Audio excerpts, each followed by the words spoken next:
Welcome to People of Purpose. People of Purpose. People of Purpose. People of Purpose. People of Purpose is a podcast of inspiring people whose stories help you see things differently, live with intentionality, elevate the way you participate in the world, and take the necessary leaps in your life to seek and find your passions. Come with us and develop the courage to wholeheartedly pursue your purpose and unleash your truest potential. We were just thinking this is gonna be a gross meal, but then we kind of like got creative when we cut the bread in half, which is like loaves of French bread. We just cut it in half, lathered it in tomato sauce, threw some cheese on it. It was just like homemade oven pizza. And before the meal, I remember we were just thinking, wow, this is gonna be a struggle to get through this, and it ended up being such a good meal. Like, we were just so grateful for that. It was a really cool moment to think, this couch is going to be thrown. I mean, it's just going to be tossed in a dumpster. They're going to dig up earth and throw this couch in there. But, we were able to make some money off of it, get a good workout in, have fun, and somebody got a couch, at a pretty good price. It was a cool moment.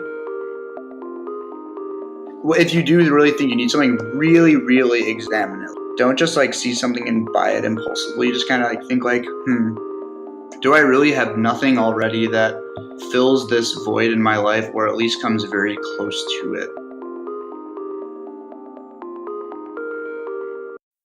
Adam Sirvinskas and Sam Viola are 25-year-old freegans.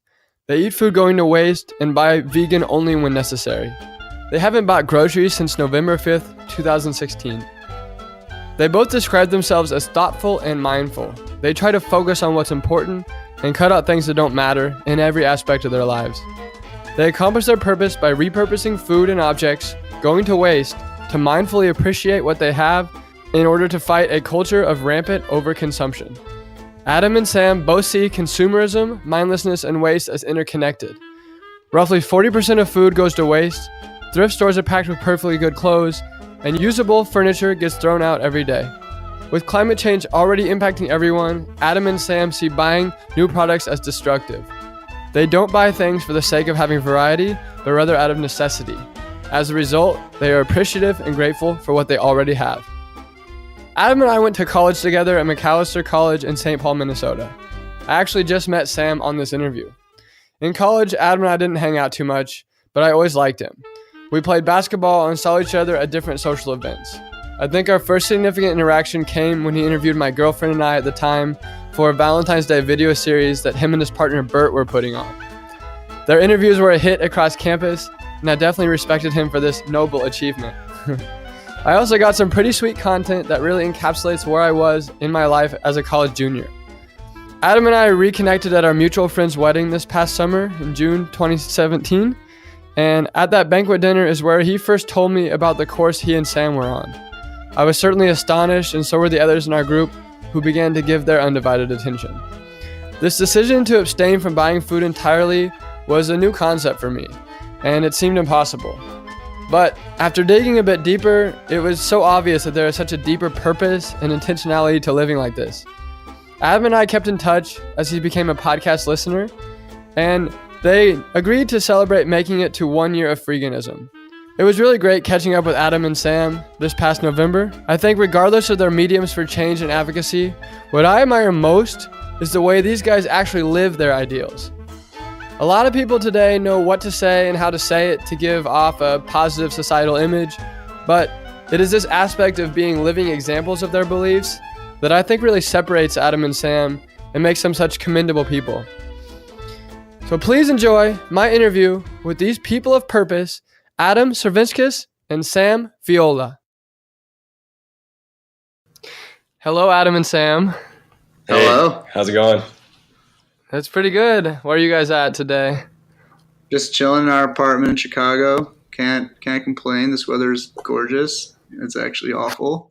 Nice, 30 degrees and rainy. So, how are you, man?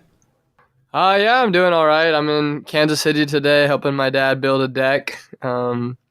Same type of weather as you. I feel like I'm a little bit under the weather because of it. But excited to have a good conversation with you guys.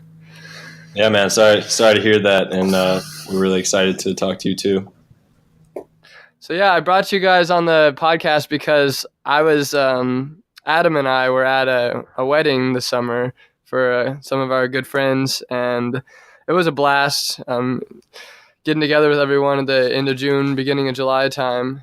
He was at the banquet table telling us about how he had gone something like 6 months or 7 months without buying any food, and I was just mesmerized by that. And I asked him more about that, and I discovered that he has very intentional reasons for that, and it was fascinating. And I guess I can kind of tell a good potential podcast conversation from the way that everyone in the room is listening. And there was 5 or 6 people just glued to this conversation because what you were saying, Adam, was really interesting.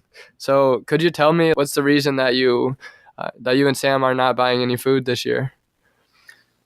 Yeah, sure. So yeah, at that time I think it had been 7 or 8 months since we had bought in groceries, and today is a week after a year. So we officially hit a year without buying groceries. And it really, congratulations. Yeah, man. Thanks. It really just kind of started pretty organically. When we were traveling, we kind of found some ways to basically eat food that was going to waste. And, kind of since we've been at the apartment, it's just been a combination of things that we've done to find or save or salvage food that's going to waste. So we kind of hit 2 months and then maybe realized, wow, we've gone 2 months without buying groceries, and then that turned to 3, and then 6 and a year. So we just started getting more and more creative at it, and it kind of just happened organically. Wow, so you didn't really start with a goal necessarily. It just kind of became, well, my lifestyle is like this, so now we can have a goal to maybe shoot for a year. Yeah, I don't think there was really ever a goal in mind behind it. As we were traveling, we went on a 6-month backpacking trip together through Europe and Central America. And about halfway through that trip, we volunteered on a sustainable farm in Costa Rica. And that was definitely a turning point for our diet. We just went vegan. And then after that, we had been finding ways to get food without buying them throughout our travels. But we generally were just able to find food left over in the fridges in hostels. The way hostels work is they have like a free food section. So if like a traveler buys too much, they can just kind of leave it in there. Or when you buy food from the grocery store, you kind of write your name on it. So Freddie and Tommy, October 25th. So if you write your checkout date on it. So if the food is still in the fridge past that date, like those people are gone. So that food is just getting thrown out. So we got really good at finding, just like going through the fridge once we got to the hostels. And one thing came to the next. Once our trip ended, we were like, oh man, we're never going to get to just find free food in fridges again. But we were just so wrong. We've found so many other different ways to find food that's going to waste. We like to say we repurpose the food or the waste. But yeah, it's been a fun little adventure, and every day has been a success. We just have to celebrate every day that we can go without buying food. Every meal, really. Yeah, I mean, you must be extremely grateful for every meal you're able to put together. It takes a lot of craftiness and dedication. It's so easy to just go somewhere and buy as much food as you want and cook a delicious meal. But you guys, I heard Adam say some weeks you just basically only eat bananas or throwing away pizza. What are some of the luxuries of this lifestyle? What are some of the bad weeks look like, or the difficult times? Yeah, it's a good question because it's really boom or bust.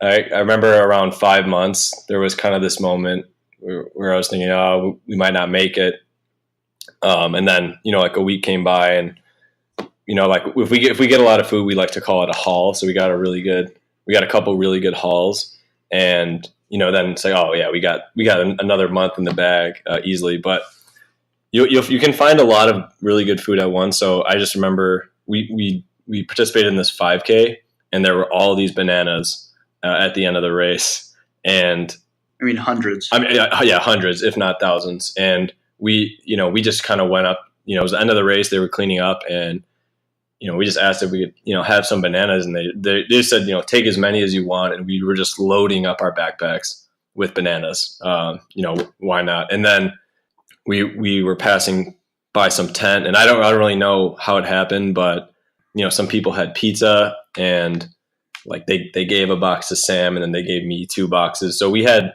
like 3 boxes of pizza, 45 bananas, a bunch of apples, and some granola bars and stuff like that. And it was just, once we got that, the mentality is like, well, we can't let this food go to waste, so we have to either put some in the freezer, cut some of it up, or make sure that we're only eating this per meal. So that's kind of like the boom or bust. It's really fun because you never know what you're going to get. Like, we had no idea going into that day that we were going to have a ton of bananas and that we were going to have a ton of pizza.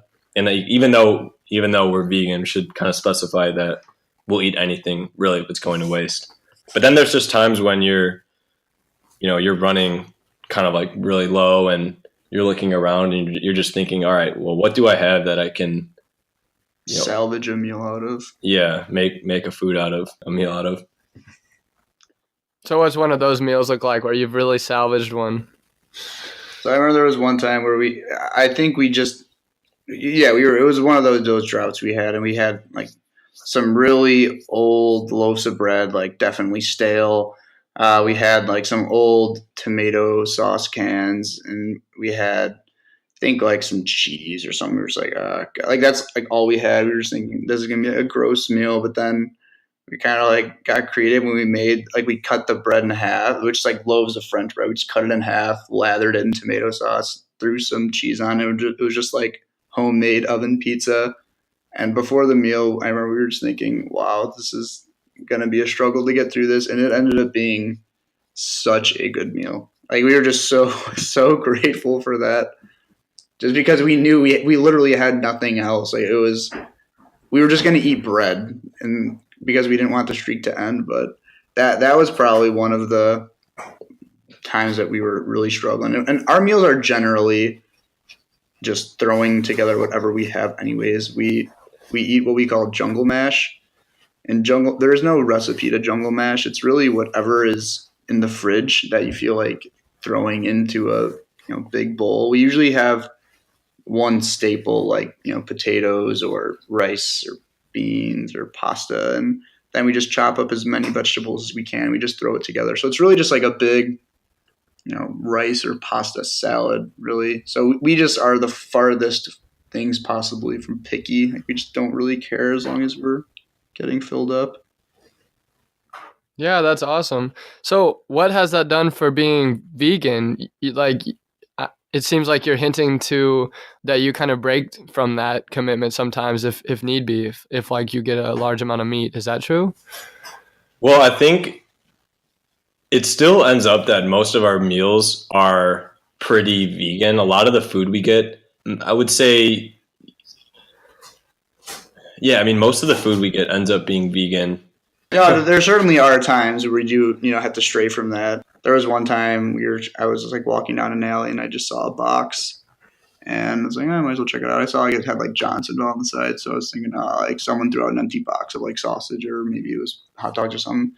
And I opened it, and it was filled to the brim with breakfast sausage. I think it was like 100 and how many? 168 maybe. It was like 24 packs of, so I don't know, it was something ridiculous. And we were just like, well, this is just sitting in the garbage. It was still, cold, so it hadn't been sitting and like sitting in the sun and getting bad. So we're just like, oh, well, I guess we're eating this. And that was breakfast for an entire month. But yeah, like Adam said, the majority of our meals are vegan. But yeah, if there's something going to waste, like we don't discriminate, because our thought process is, well, if this is going to waste and we eat it, it's better than going out and buying food that water, energy had to go into, labor had to go into, plastic packaging. Yeah, so it really just comes down to just our absolute hate, disdain of waste. We just try to repurpose anything we find, and if it is happens to be non-vegan, then so be it. It's not ideal, but we make it work. Yeah. How did you come to despise waste so much, or recognize the impact wasteful behavior has on the environment? What personal experience do you have with that? I think growing up, I mean, I think both of our parents were kind of that mindset, don't waste the food on your plate. Don't, kind of be grateful for what you have. I think we were always, always just acknowledged as waste as generally just a bad thing. So how did you come across freeganism as a lifestyle? When we were doing it on the trip, and kind of like going back to that first question too, I mean, we became vegan, but like we would just see this food and it's like, how could we just let this sit there and go to waste? It's kind of just sinful to, like Sam said, to go out and buy new things. And so we started calling it wastatarianism because we didn't really know what else to call it. I think we came across it maybe just reading online somehow or learning about food waste, that freegan was kind of a term. So it just made more sense for us to go by that term. Plus it was kind of easier to say. And so it was just like a good word to use. Yeah, I think we were living that lifestyle for a fair amount of time, and then we kind of found that there was already a community out there that did this, and it's pretty exciting, honestly. Just seeing that, wow, there are other people doing this. I don't know, it's just always, as we all know, it's always good to like be in a community. So the freeganism aspect of it was really cool once we found out that other people were doing it. Yeah, that's cool how you just kind of came upon a community that shared your identity and even came upon this as like a lifestyle choice. What do you think this says about your purpose? Could you maybe outline what your purpose is? I think it really comes down to waste in general. We just can't stand. We see that there's this fetish of new, always wanting what's new, and we just can't stand it. For example, you have this perfectly good iPhone 4, and then this iPhone X comes out. It's like $1,000. It's like, oh, I need that. It's like, what? I mean, yeah, it probably has some better capabilities. The camera's probably better. It might have some cool technological advances, but it's serving the same purpose in your life. Like, do you really need it? So we kind of see consumerism, mindlessness, waste, like they all are interconnected, and the root cause is just not really thinking about your actions and the consequences they have. Mm-hmm. Yeah, I mean, I think Sam said it pretty well, and it also is pretty just connected to really just appreciating what you have. If you kind of appreciate what you have, you're going to be less inclined to throw something out or go and get something new. New things will take energy and water. It's costly, not just for your pockets, but also, for pollution and, societal sake around you. So it really feels like the right thing to do. And like on the appreciation note, at least, anytime we find something, or if we made that pizza, or, we found a cool chair to put in our apartment or something like that, it's just such an exciting moment. And you're just so happy that the moment occurred. You're so grateful that, wow, we were able to put this together and we made this awesome homemade pizza. And it's nothing, from Italy or anything like that, but it's good enough and it's kind of bringing us joy. So yeah, we feel like there's just already so much out there that can be utilized, and once people throw it out or get rid of it, people think it's automatically bad, and we just don't see that. Like I remember last fall, winter, for example, like I didn't have gloves or a hat, and I could have bought it, but I remember thinking like, oh, I'll get around to it, and then I think we just found like a random hat on the ground outside. It was like frozen to the ground, and it was just like, okay, like if we just wash this, I could definitely just use it, and that's my winter hat. It just, why would I have to go? I mean, you can just find so many things. Like if you're just mindful and keep your eyes open, there's stuff everywhere. All these like little trinkets, like that whole saying, like one man's treasure is another man's treasure, like totally applicable. Yeah, that's awesome. What has this? So you've been like obviously saving a ton of money with this lifestyle choice, right? Yeah, it certainly helps. I mean, when you think of the money you spend on a monthly basis on food, people I would say probably spend $100, like $75-$100 on a month on food. And that's assuming that you don't go to restaurants often. Like there are definitely, urban sort of dwellers our age that are going out for a meal right. every day or most evenings or something like that. And that's $15-$20 when you're right. working some fancy sort of corporate job, right. The yuppie lifestyle. So, I mean, yeah, you guys are obviously you've developed an ability to be frugal and a gratitude through that. And that's something that I look up to in you guys. I think that's really neat. Thanks, man. Appreciate that. How has these sort of skills and this mindset spilled over into other areas of your life? How does it affect like your choices you make for your workplace and your relationships and any new opportunities that have come into your life from living with this sort of mentality? I think it's developed a pretty good sense of resourcefulness, just using kind of everything you have to get a job done. Realizing that you generally have a lot more than you think that you have. And as far as like the workplace goes, I mean, we both, work in jobs that, we believe are kind of doing a societal impact. I know I work for, basically an energy efficiency company, and Sam works for a nonprofit that does a lot of work, helping schools in the city or beautifying the city. So just kind of like taking that attitude and trying to really just live it through in all aspects of our life. So you do feel a strong sense of congruency related to this mission of conservatism and resourcefulness and mindfulness towards consumption?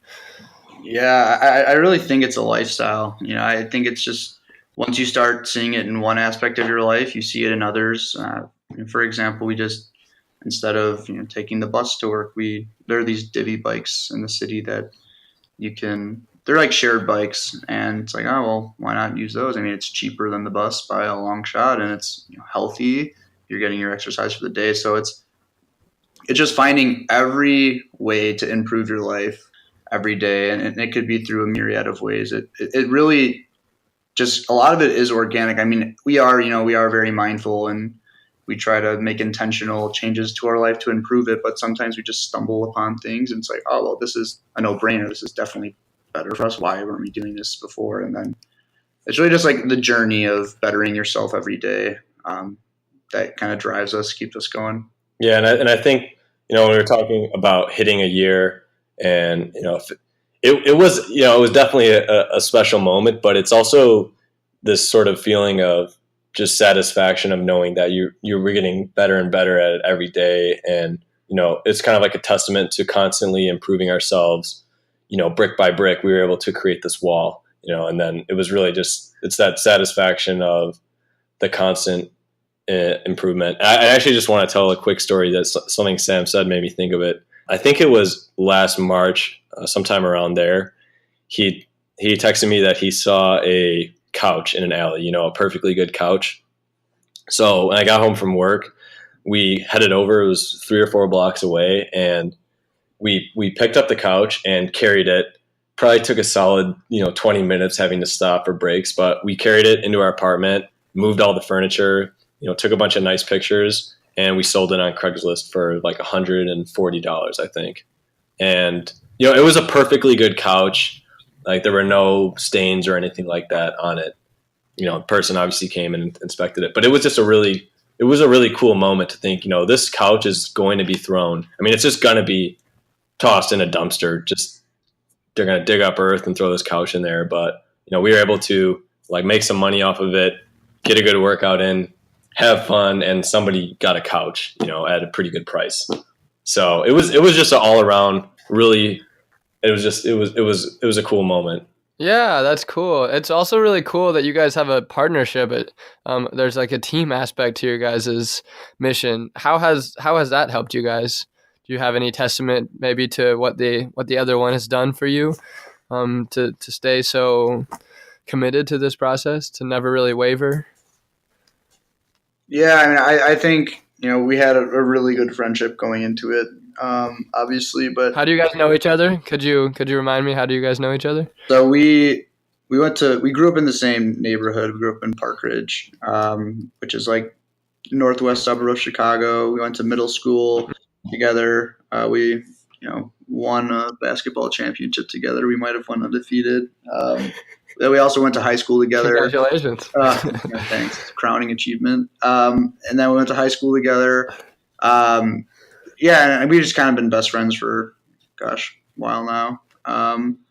But we've known each other for over 15 years. So like having that friendship was definitely good, just like continuously motivating each other to kind of like be the best person you can be. Everyone's got their like down days, obviously, and then we try to pick each other up, and it does make it a lot easier. I mean, doing something with another person, even the whole like when we started being vegan aspect, like people are like, oh, how do you do it? And it's like, oh, well, it's pretty easy when you're buying for two people. Like when we were buying groceries, oh, you're buying for two people, it makes it easier.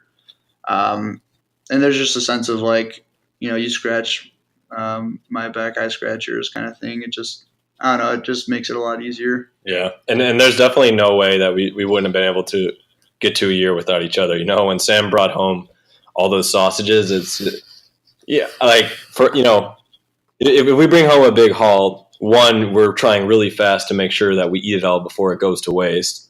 So having two people makes that a lot easier. And then you also just kind of like double your odds. I mean, it's not like I would have found, the route that he took home that day, I took home a different route. I wouldn't have found those. So there's just different times, Sam will get something or I'll get something. And I mean, when you get home and then you show it, to your teammate and you're like, all right, let me take you on the tour of what we got here. It's really fun. Do you guys always tell the stories of how you found it? Like, how are you finding a lot of your food? Yeah, I mean, you always have to tell the story. Like sometimes I'll just put something in the fridge that I found, and then I won't even tell Adam. And then like when he goes in the fridge, he'll just kind of open it and go, "Oh wow, looks like we've got some new food in here." But yeah, a lot of it is just, gosh, there's so much waste. Once your eyes are open to it, you just see it everywhere. But I think in the winter, a lot of it was like finding it in dumpsters, garbage cans. Like you just see like, oh, pizza box is sticking out. Wonder if it's full. Oh, there's this. Like Adam found a box of like vegan wraps from Freshie like last month. Just like, why are people throwing this out? I don't really get it. I don't know, where do we get a lot of our food other than garbage? Yeah, I mean, and it all really sort of started. It was just building on itself, At my old job, it was kind of like a community co-working type space, and they had this rule, every Friday, the community manager would go around and clean out the food that was going to waste. So 5 o'clock, like if it's not labeled or it's it's something that's opened. If it's unopened, then like they'd leave it, obviously, but it's going to be thrown out. And so I don't know, I just found, like there was a sign on the fridge for it, and I just remember talking to her about it, and I went around with her one day, and she was totally fine with just giving me the food that she was going to toss anyways. A lot of it she thought, or I think people think, is like pretty gross. And obviously, if it's moldy, then we're not going to eat it. I mean, you can smell if it's bad, but that was pretty great. That was always generally enough food for the weekend, and like you could also, I mean, you could have a good sense. Okay, this person obviously just put it in, or this food is clearly going to waste. Like the more you do it, it just becomes very obvious what's going to waste. And we had all that experience from doing it, in Europe and in Central America. So yeah, it's that. And then like dumpster diving, different events. If there's food that's left over from a party or, even some type of, event that we're attending and, they have all this leftover food. Do you feel like you have to be kind of courageous to ask for it? Yeah, it's almost like you don't want to seem like a freeloader. There's like that whole aspect of like, oh, like asking for this leftover food. Like you can definitely afford food. Why are you eating stuff that's getting thrown out? But it's just kind of like you don't have to. Like I don't know. It's just the whole mindset of like you don't need something new. And at first I think it was a bit weird to ask for stuff. Like even when you're out to eat with friends or whatever, and they get something and they eat like 3/4 of their salad, and then they're like the waitress comes around like, oh, do you need a box? They're like, oh no. It's like, why not? You paid for that food. And you'd be like, okay, well, do you mind if I take it? They're like, no. So it's just stuff like that. It's just you're always kind of mindful. What are you eating when you go out to a restaurant with friends? Like, what do you do? Do you not order? So I mean, yeah, there are extenuating circumstances. Like sometimes we'll have friends over for like a potluck dinner, and for that we won't we don't want to like force them to eat food. You know, that's our lifestyle. So for that stuff, we'll go and like, you know, probably get some from the grocery store. Yeah. So the year without groceries is talking about food for ourselves that we just for ourselves. So, if something was that we dumpster dive, like we're not going to serve that to our friends unless like they want to. I mean, we've definitely had friends of ours have tried it before, and it's generally a fun experience for them because it's something that's so new. But we're kind of putting that as like a caveat, or if we're traveling somewhere for a weekend, it's not we're not familiar with the city. But just for your typical grocery expenses, and most of the time when we probably eat out 2 or 3 times a month, and we will get meals, but it's also we'll pay for those meals. But if there is food that's going to waste that maybe one of our friends didn't finish, or we can eat that. Why are people throwing out food? Surely you've been curious about this. Have you come up with any answers as to why? And maybe how does that differ between the different continents you've been on?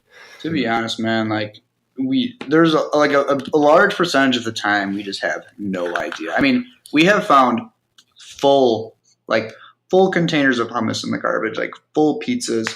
We have found so like an absurd amount of food in the garbage, and I think a lot of it is like you see the expiration date on something, and it's the expiration date was 2 days ago. It's bad. I mean, if you really like look into the expiration dates on things, it's not like if it's past this date it's moldy. That's not how it works. It's just like that's when the store has to kind of get rid of it because it has like a higher likelihood of going bad. But that food is not bad. I mean, you could easily eat things that are a week past the quote unquote expiration date, and they are perfectly fine. I mean, so I think a lot of people have this kind of like weird relationship with the expiration date. If they see it's passed, then they automatically just throw it out.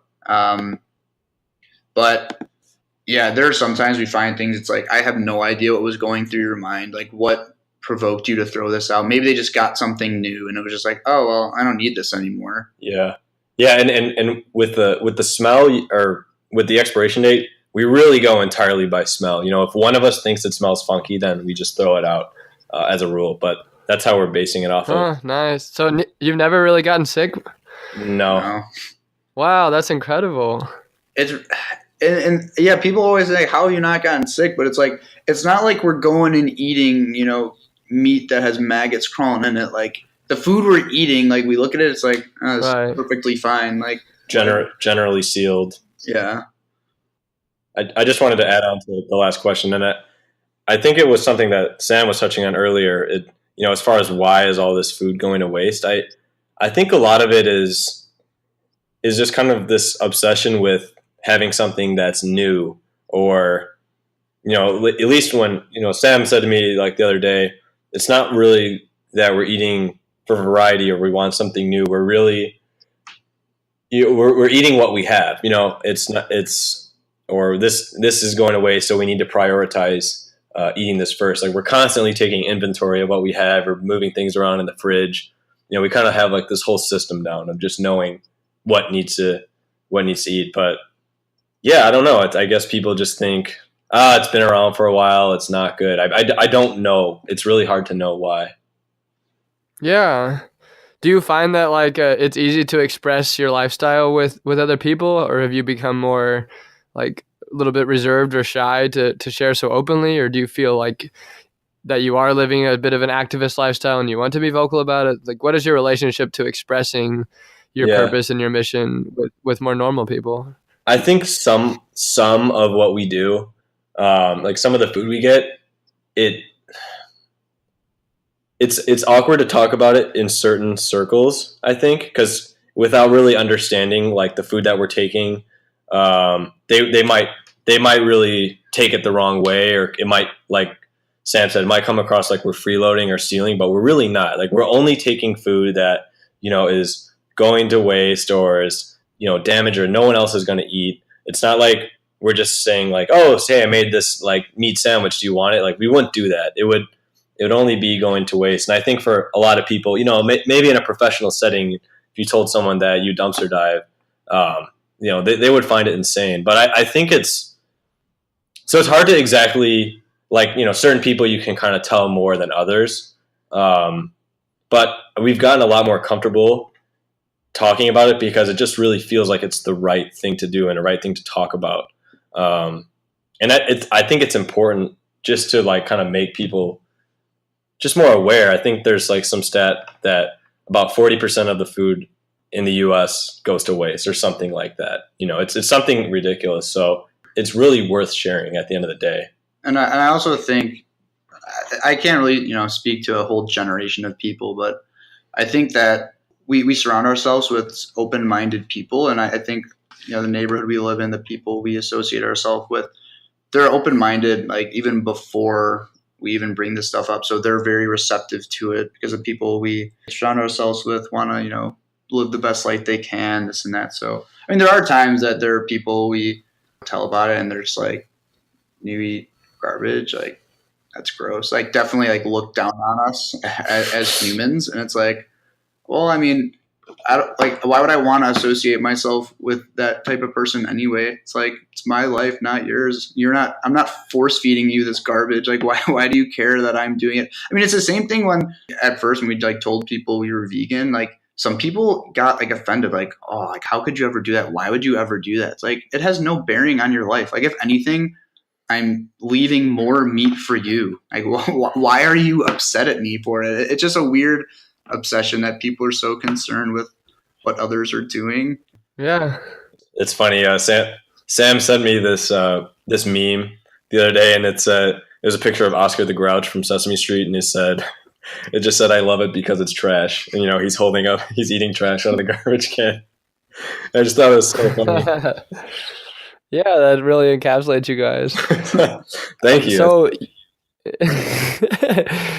like in this past year, what's something that you guys have come to believe, either for yourself or about kind of how reality works, that others may not recognize or may think is insane that you believe that? Wow, yeah, that's a good question. That's a loaded question. I think people, there's not really like a phrase you could say, but I think that people would just be shocked at the way like our eyes work. Like when we walk home from work, it's never like, oh, we're just walking to get home. It's like, okay, we're definitely walking through the alley and just kind of like perusing. Like there's just like a constant, like our radar is always on no matter where we are. I think people would kind of be surprised. But in terms of like a hard fact that they would be shocked at, I'm not sure. That's a good question. Yeah, that is. Yeah. I mean, I know I caught up with a friend the other day and I told him, yeah, it's been a full year. And he just said, I don't believe that, man. I do not believe that. And I had to spend a few minutes kind of explaining really how it works. So I think, for somebody that doesn't know, I mean, like you said, when we're at the wedding, I think there was a certain sense of just general astonishment at not buying groceries for such a long time. It would be hard. And I think whether it's insane or I'm not sure how to word it, but I think you can always be more mindful, or you have more than you think. You can use a lot more than you think. That's, I'm sure you have a lot in your cabinets that you can really make good with before you have to resort to getting something else. You guys are clearly exhibiting some like very strong character traits that I am personally curious about how you do that. So I want to ask about habits. Like, how do you develop healthy habits for yourself that allow for you to live this lifestyle where you're in a bit of a survivalist mode, it seems. So what habits do you do to make your life more efficient and productive and fruitful? Yeah, I think our disdain for waste is not just food. It's time, it's energy. Like instead of having to work out for an hour and a half after work, like you bike to and from work, so you had to do that anyway. And then we're minimalists. Like we have like a few weights laying around in our apartment and we'll just work out that way. So I think in that regard, like with staying healthy, like we definitely make sure we're working out a few times a week. And then with the food we eat, you'd be surprised how healthy the food is that we get. I mean, we always have vegetables. Always. Maybe people just buy them because they're like, oh, I should eat these. And then once they kind of get down to eating them, they're like, why did I ever think I would eat these? I'm going to throw them out. And then that's when you come by. Yeah. Yeah, well, thanks. Yeah. I mean, right now we have in our fridge, we have this massive tub of green peppers. I think there's maybe 20, maybe 30 peppers. And, they have like little kind of like, maybe like a slit on the side of them, or, the side is kind of moldy, but you can just cut off the side and use 90% of that pepper. It's perfectly good for you. I know we just kind of strayed off the, your question of habits. We also have a bin of apples. Yeah. Yeah, probably 30, 40 apples. Yeah. In terms of habits, I think it's, at this point, it's not even stuff we have to think about. It's so much of a lifestyle. I think people say like you have to do something for 2 or 3 weeks for it to become like not even for it to become a habit. I think we just have the habit of always keeping our eyes open for what's out there. I think there's this habit of constantly like, if we find ourselves ever sitting on the couch kind of doing nothing, it's like, oh, well, I'm not really bettering myself. What? You kind of like, get up and make something worthy of your life. Like don't just sit here and troll around on your phone, like read or, go for a walk or work out a little bit. And I think we just encourage each other so much. Do you think having this everyday activity that's a must, like a must accomplish or must complete to like be able to get food and make a meal spills over into, like what you're saying, like choosing to read a book, being more intentional about your conversations, making sure you exercise enough? Do you think that one good habit like what you guys do can spill over into the rest of your life? I think so. I mean, and when we were at the farm, we talked a lot about mindfulness. Sam was talking about keeping our eyes open and the radar always on. That's really just like mindfulness of your surroundings. I know like one thing that I do in the morning is I don't, I have my phone as an alarm, but it's in airplane mode and I don't turn it on. I don't check my texts or emails until I've, gotten up, eaten, gotten dressed, kind of done everything to get ready for the day. And then I turn it on and kind of check right before I go on, just to kind of have that quiet, time in the morning, just and try to set a good presence or kind of calm for the day ahead. Yeah, that's awesome. I do that too. Mm-hmm. Yeah. Do you guys have any role models or people that you kind of can come to when times get tough? Yeah, like maybe for education purposes or your parents, or who do you lean on when times have been tough? Maybe you're way away from that phase of your year, but maybe in the beginning, can you remember who kind of pulled you up and made you feel confident that you could do this? Honestly, since it was such a rare and weird thing, like there wasn't really anyone besides ourselves. I mean, like our parents obviously, were big influences on us. And when we were on the sustainable farm, we, stayed with a guy, his name was Lotus, and, we being with him for 2 weeks, like we always, before we do something like, I wonder if Lotus would approve of us doing this or that. But honestly, it was really just like us because no one does this. So it was, I think when times were tough, and I mean, that's like so relative in terms of like, was it actually tough? Like we were bringing it upon ourselves, but I think it was really just kind of leaning on each other and being like, oh, come on, like we can totally do this. It's really not as hard as it seems, or it just wasn't ever really that hard. Yeah. I guess is really, you've never had like a day where you've been forced to fast? No. Oh, definitely not. No. Wow. And I would say that you make it seem very doable. Yeah, man. It's just like bit by bit. You get kind of better at you get better at finding it. It wasn't something, it wasn't easy per se. Like there was a phase when we were living in an apartment where we were buying groceries, and we were just obviously totally buying groceries. But you discover one thing, you discover another thing, and it's snowball effect. Yeah. Yeah, I think, like you said, it just like kind of spills over into all parts of your life. Like, you start finding food that's going to waste, and then it's like you start reading about it, and then start reading about other things because your mind's more open. And then, like for me, I've been meditating for a while, and then Adam recently did a month of like no drinking, and I'm in the midst of that right now. So it's always just like kind of like doing these little challenges that just kind of like keeps you going, like makes you feel like you're bettering yourself every day. And then it just really opens the possibilities of like always trying something new. You never know what you're going to stumble upon. Yeah, definitely. What do you think someone that hasn't lived that lifestyle at all can do to get started? Like where's like maybe a couple of places they could look, or a couple of pieces of education, or maybe books that they could start to look into? So there's a whole movement of freeganism that like you can go on freegan.info that they have a bunch of information about really about everything in terms of their books that they say you should read on there. I know Adam follows this guy. What's his name? This guy's name is Mr. Money Mustache, and he talks about financial freedom through frugality, more or less.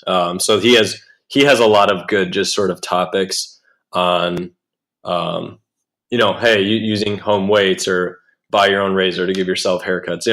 All these just kind of like different things that you can do where you can really open the possibilities. So that's a really good sort of resource. That's really a whole nother topic. There's this movie called Dive with an exclamation point at the end. It's a pretty good movie. And we're also working on a website, that we hope to launch soon, and just to be a cool way for us to share our story, and also a great way for people to kind of see how they can do the same. So what kind of impact do you hope to have on others? Have you seen any impact on individuals in your life from your guys' choice to live a freegan lifestyle? Yeah, definitely. We've had an influence on our circles, certainly like with our friends. Our families are now very well versed in our day-to-day. I know like a few of our friends have gone vegan since we've done it. And, naturally, like when we hang out with our friends, we like, hey, like, what do you want to eat for dinner tonight? And we'll kind of list off what we have, and they know how we got it. Like, yeah, and I think they're very open to trying it, which is cool. So I definitely think we've influenced folks.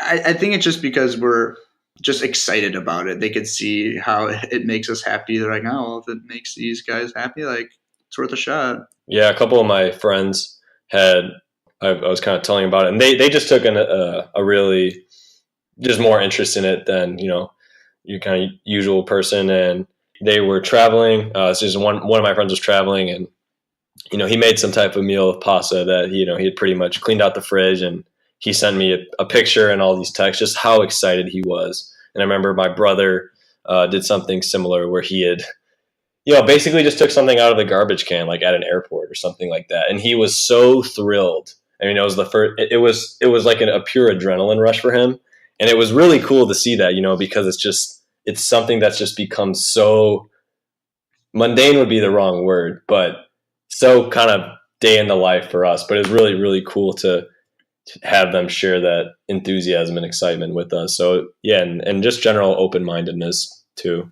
Yeah, if you have this ability to like really appreciate the kind of small little things in life, I think the people who generally like what we do are people who like definitely like those like small little things in life that kind of people take for granted. And once they're like, oh, like there was this thing of fries in the garbage and I ate it. It was so cool. I don't know. I just think you kind of have to be a certain type of person to find joy in this small stuff. Yeah. Do either of you have a significant other or like a close family member or something that doesn't really necessarily agree with you, or is trying to change you, or do you have anyone in your life that's like, that devil on your shoulder saying like, you don't have to live like this anymore? There was a significant other that I had, and she was definitely a bit weirded out by it, but once I told her like the backstory of it, it was kind of like, oh, like I think there's a certain kind of like respect or like admirability. Like hearing it at first is weird, but once you hear the backstory, I think people are pretty receptive to it. I don't think there's anyone that's like, certainly no one that's like defriended us in real life. Yeah, people tease. I mean, definitely tease us all the time. Which trash can did you get that out of, or but I think generally the people that are close friends in our family are really supportive of it. So it makes it easy. Nice. That's awesome. So What do you think is on the horizon with your website and with your whole your new mission to maybe share a little bit more or have some more advocacy focus? What do you hope for that to grow into?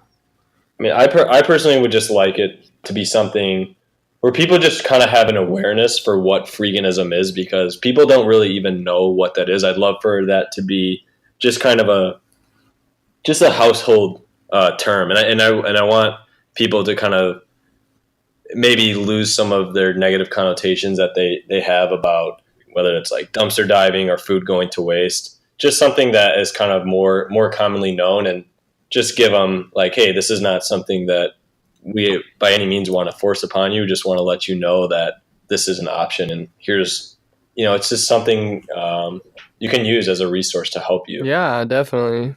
Nice. That's cool.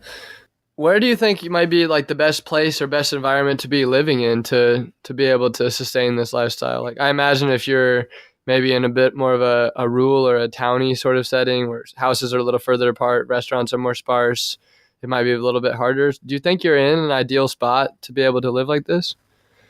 Yeah, I really do. I think it would be cool if we had a little more green so we could like grow our own vegetables and whatnot. I mean, Chicago isn't exactly the best place to have a garden, but I think yeah, we're in a really good spot to make the most of this lifestyle. We're in a pretty the neighborhood we're in is pretty well to do, I'd say. Definitely open minded, but definitely well to do as well. So I think they're a little more prone to throw out things going to waste. And yeah, being in like apartment buildings, there are just so many garbage cans within a like half-mile radius of us. I mean, thousands. So yeah, it definitely makes it easier being in a place where there's so many people living in tight quarters. There's another good book. I don't remember if it's called just Freeganism or It's Freegans, yeah. it's called Freegans. And one, interesting point that we should acknowledge is that it's definitely something that's easier to do just being white. If we're going through garbages. I mean, oftentimes people don't see us, but I could just imagine if we were black, people would have, it might look a lot worse, or people would, I don't know how to say that well. Yeah, the book touched on it well. It was like, you definitely have to acknowledge your privilege with doing it. Like, this is something we're not doing out of necessity. So if people were seeing us, they would probably think of it more, as an experiment. Like, oh, what are these people doing? And it's, a sad reality that, there are certain types of people that would probably be frowned down upon more for doing it or looked at a little bit differently. Or if you like were a homeless person or looked like the quintessential homeless look, Right. I could definitely see people being like, get away from my property or whatever. Right. And people, definitely still aren't like probably crazy about it, but in a sad way, like we definitely look unassuming, and that's definitely like cultural stereotypes at their finest. Like we're just two like middle-aged white males like just walking around randomly doing it. Like, you've never really had like a tense situation where you've been confronted by somebody that was angry with you? no, I mean, they're definitely, you'll definitely see people walking down the alley and like, give you like a kind of weird look sometimes, but certainly never like any vocal interactions like get out of my garbage or something. I don't know, Adam actually had a time where someone like asked him if he needed help or something. Yeah, I was just doing it on broad daylight on a Saturday, and I was so in the zone. Well, it kind of upset me because there was all this food waste that was in a recycling bin that shouldn't have been in the recycling bin, for one. But I was taking it out, and the person whose house it was came out, and she asked me, "Oh, is everything okay?" And I just said, "Yeah, no, I lost something." I just was super vague about it. But I didn't even get nervous. And she said, "Oh, like, do you need any help?" I said, "No, it's totally okay. I'm sure I'll find it soon." And she even offered me if I needed gloves. And I was like, no, it's totally fine. And I ended up walking home with, I don't know, maybe a few days worth of food. I mean, that was such a funny experience. And that, I don't know, for me to not get nervous. I mean, normally I think my heart would have started racing pretty hard. We try to do it when people aren't watching. It's strange, even though people have thrown it out and clearly have indicated, hey, we don't want this. They will still get weird. Like, why are you looking through my trash? Why are you looking through things that I don't want? It's strange. Yeah, you could definitely see how if you looked at a certain way, how that would be taken in different contexts. It's definitely something that we acknowledge, and when we do see homeless people going through garbages, like if we have food, like I mean we've definitely given access food to people. It's just like, oh, you definitely need it more than we do. Yeah. But yeah, it's definitely something that, being like the way we are, we just inherently have this advantage is the wrong word, but Privilege. yeah, privilege. Yeah, that makes sense. What's a final piece of advice or nugget of wisdom that you think you could share with people from living such an intentional lifestyle like this? I think it's really just whenever whenever you think you need something, like you probably don't, but if you do really think you need something, really, really examine it. Like, don't just like see something and buy it impulsively. Just kind of like think like, do I really have nothing already that fills this void in my life, or at least comes very close to it? Even like buying a book, like, do you really need to buy that book? Can't you just go to the library? Like, there are just so many things that you could just be really mindful of when making purchases. I think it goes a really, really long way. And think about what in your life is bringing you the deepest sense of joy and satisfaction, and be mindful of those things. Yeah. Well, that's cool. You guys seem like you really appreciate everything you have, and you're really focused on elevating and magnifying what's good and beautiful and necessary, and cutting out anything that is, I guess, seemingly unconsciously destructive on people. Yeah, thank you, man. It's really, really cool that you guys are living like this. And I'm happy that whatever size of audience listens to this, at least one person can probably think a little bit differently about their consumerist habits. Yeah, thanks for having us on, man. Yeah. I really appreciate it. I just love the cutting out of the noise that you do as well. Listening to your previous podcast, like you definitely have a purpose that you want to get people's voices heard, and I think it's really cool what you're doing. Cool, thank you. I didn't know you listened, so thank you for listening. Yeah, I will surely be affected by our conversation, and I'll have to let you know in the future about what I've maybe changed to purify my lifestyle a little bit. That's awesome. Yeah, and if you ever come to Chicago, and I mean, this goes for, we always tell this to most people, but we're always happy to feed them a food waste meal. So definitely, always welcome, and really just appreciate your curiosity and interest, and it's appreciate your time. Well, thank you very much, Adam and Sam. Yeah, thank thanks, you, Tanner. Best of luck. Thanks.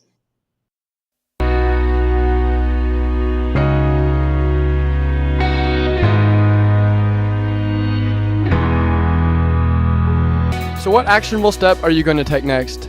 Do you have a lingering question or something you want help working through? Do you need support in doing what it's going to take to live your purpose? People of Purpose is here for you. Subscribe to the podcast and soak in the stories and words of our wonderful guests. Do you have any friends that might enjoy this episode or the podcast? Bring them on board as a podcast subscriber. If you want to actually see the guests behind the voices, as well as the purposeful people and communities I'm a part of around the world, follow the podcasting journey on Instagram at People of Purpose Podcast. You can connect with our purpose-seeking community on Facebook at People of Purpose by liking and following our page. Know the minute each new episode is published, hear first about upcoming People of Purpose opportunities, and receive regular tidbits of inspiration and media I'm purposely perusing, pursuing, and pondering. It's simply a regular dose of goodness, intentionally filtered by me, to nourish your personal path of purpose. For the ultimate engagement, join our intentional group Purpose Seekers from the Facebook page. Join in longer form discussions, link up with accountability partners, and share in opportunities and challenges to better know and grow in your purpose. Send me a direct message on either Facebook or Instagram if you want to talk privately and receive personalized guidance on how to raise your sails and right your ship. Come forth with your biggest dreams and aspirations, and I will do my best to connect you with the necessary resources and mentors from my network to start your trek along your personal path of purpose. Cheers, and here's to becoming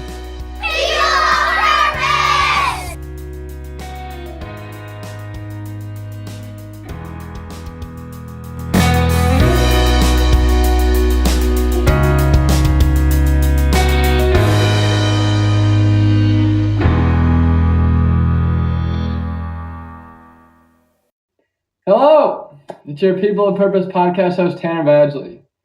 Thank you so much for an amazing 2017. In 2017, we published 11 episodes and surpassed 1,000 downloads. I heard numerous stories about how listening to the podcast has really energized you and engaged you with your purpose. And I've been fortunate to help guide some people along in that process. It's such an honor to be a part of that. So thank you very much. I'm here today to talk to you about some of my goals and visions for 2018. I'm truly trying to build a team. With more people involved, we can take this project much further than just with myself. I'm still maintaining the same inspiring goals that I did before. We're going to find the most inspiring guests in the world. There's no one that's going to be too untouchable for us. We're going to be seeking those people out. I'm going to be writing them letters. I'm going to be talking to their PR people. Whatever it takes, I'm going to get them to sit down with me, and I'm going to ask them everything related to the root of their how and their why of purpose. And I'm doing so in order for you to truly live out your purpose. I believe that by listening to these guests, you're able to step into their shoes and find something relatable that you can pull out and you can truly live to your fullest potential. I recognize in myself the impact my podcast has had on me. My life has been incredible. I've been able to sit down with guests, disseminate wisdom, make thoughtful decisions, and make tons of progress towards a lot of my dreams. So I'm actually heading to Southeast Asia for the next few months, and then I'll be coming to San Francisco, and I'm going to be a teacher, and I'm really excited to get started with that process. So as we move forward with the podcast, I also hope that we can draw new people in. I hope that your energy towards People of Purpose becomes infectious, and we can create online groups and communities and support networks, and we can share resources, and we can truly all engage one another into living more purposefully. I recognize the responsibility I'm in right now as the host of this podcast. And I'm here today to ask for an inner circle.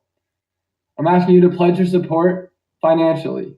So for just $10 a month, you can pledge to support People of Purpose podcast. I want to use all of my time purposefully in order to grow this podcast into the greatest thing it can be. I believe part of doing so is by being a living example of purpose. So for example, you take podcast editing.